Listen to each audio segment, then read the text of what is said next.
Hola, buenas noches. El encantamiento texto 2. El tema que nos corresponde presentar, el encantamiento, nos recuerda un poco a los fenómenos de Poltergeist, pues en el encantamiento pueden ocurrir ruidos, movimientos de objetos, sonido de voces, como si hubiese la presencia de personas invisibles en el lugar, etc. Entretanto, el encantamiento difiere del Poltergeist en puntos muy distintos que veremos más adelante. Tenemos que partir que el encantamiento es un fenómeno natural que percibimos desde el otro lado de la vida, fundamentándose en la ectoplasmia. La palabra ectoplasmia, formada de los vocablos griegos ectos, fuera, exterior, y plasma, de pasein, dar forma, en el ámbito de las ciencias psíquicas tiene un significado específico.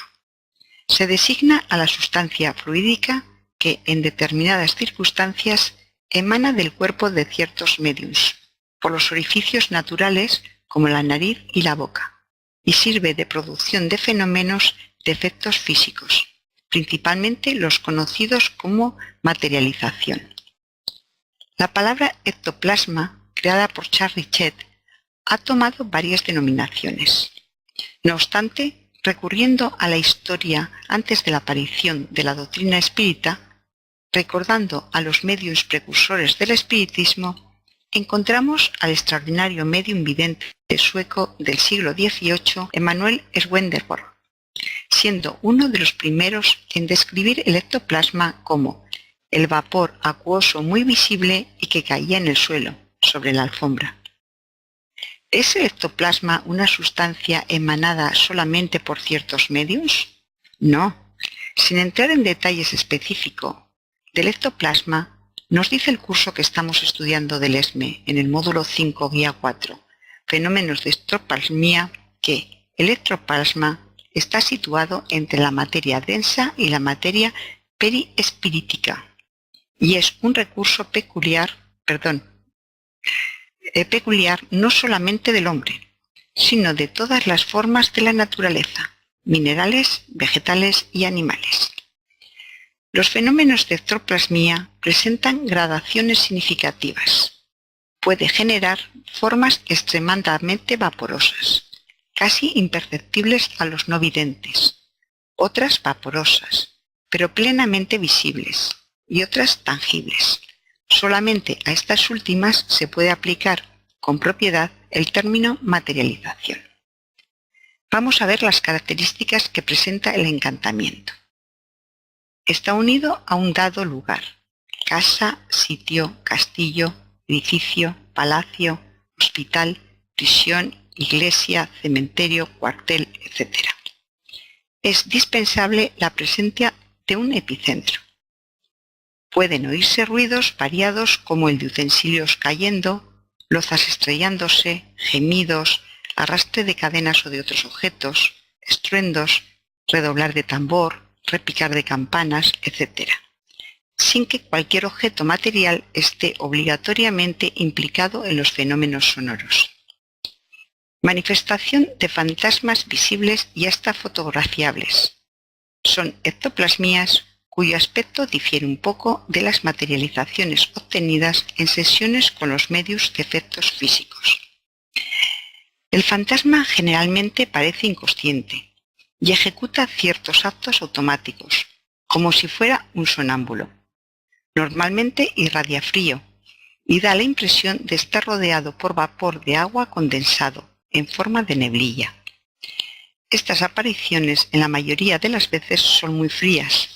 La explicación para este hecho sería la forma de almacenamiento del ectoplasma necesario a la manifestación del espectro.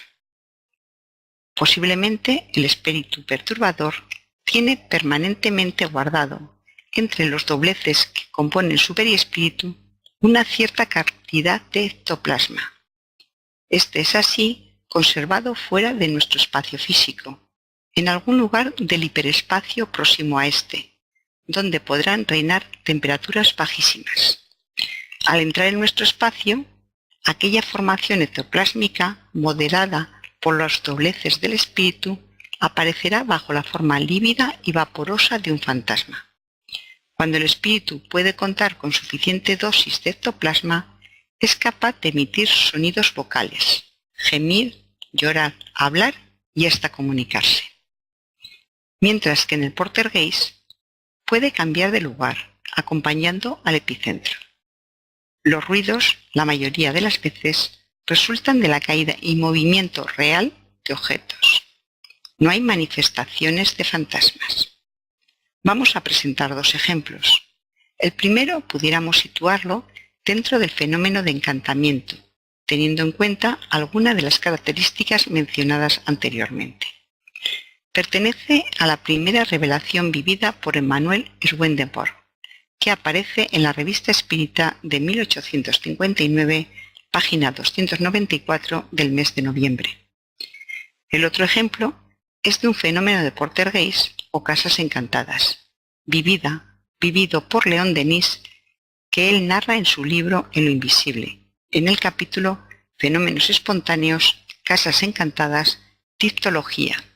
Y ahora cedo la palabra a Ramón, que va a dar lectura a los dos ejemplos anteriormente mencionados. Gracias.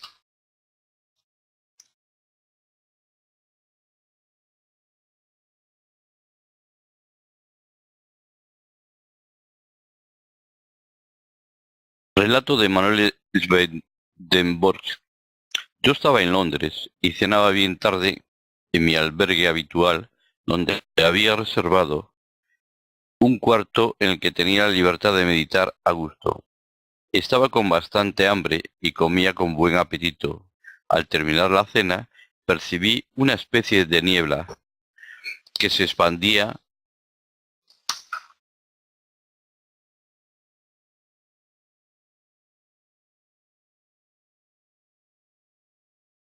ante mis ojos y vi el suelo de mi cuarto cubierto con reptiles horrorosos, como serpientes, sapos, lagartos y otros. Fui tomando de miedo a medida que las tinieblas aumentaban, pero las mismas luego se disiparon. Entonces vi claramente a un hombre en medio de una luz viva y radiante. Sentado en un rincón del cuarto, los reptiles habían desaparecido con las tinieblas. Me encontraba solo. Imaginad el pavor que se apoderó de mí cuando lo escuché distintamente pronunciar lo siguiente, con un tono de voz capaz de imprimir terror. No comas tanto. A estas palabras, mi visión se oscureció, pero poco a poco se restableció y me vi solo en el cuarto. Aún espantado por todo lo que había visto, entré deprisa en la habitación sin decir nada a nadie sobre lo que había sucedido. Allí me dejé llevar por más reflexiones, pero no concebía que aquello fuese el efecto del acaso o de alguna causa física.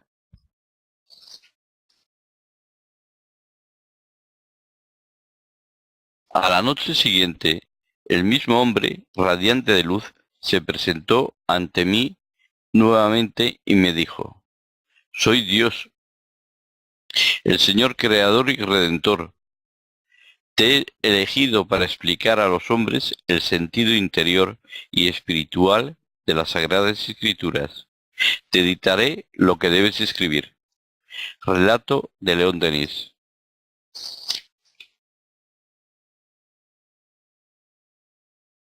León Denis habitaba durante largo tiempo en Tours, en una casa en la que se oía ruido de pasos y golpes en las paredes y en los muebles. Las puertas se abrían después de que una mano invisible había escorrido el pestillo. La campanilla sonaba sin que nadie la hubiese tocado. Algunas veces, en el mismo momento en que una visita quería llamar, sonaba antes de que hubiese alcanzado el cordón. Durante la guerra de 1870, siendo oficial de los movilizados de Indre, el Loire, estuve alojado durante algunos días en una vasta y antigua mansión en las cercanías del campamento de Dumpier, en donde nuestro batallón estaba acantonado. Cuando por la noche volví a mi cuarto atravesando las escaleras y los largos corredores. Sentía singulares sensaciones, soplos, contactos indefinibles que me impresionaban. Toda la noche me sentía molestado por ruidos misteriosos, por vibraciones que hacían retemblar la cama y el suelo.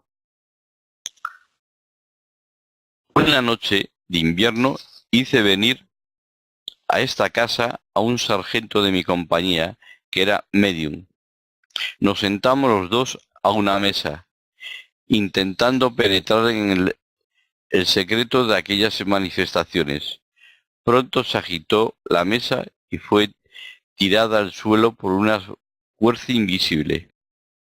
El papel fue destrozado y varios lápices rotos. Los golpes conmovían las paredes.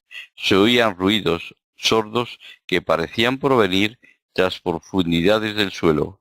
De repente la luz se apagó. Un prolongado estruendo, más fuerte que todos los ruidos precedentes, hizo temblar la casa y luego se perdió, a lo lejos en la noche del silencio. Antes de dejar aquella mansión encantada, supimos que había sido teatro en otro tiempo de sangrienta escena.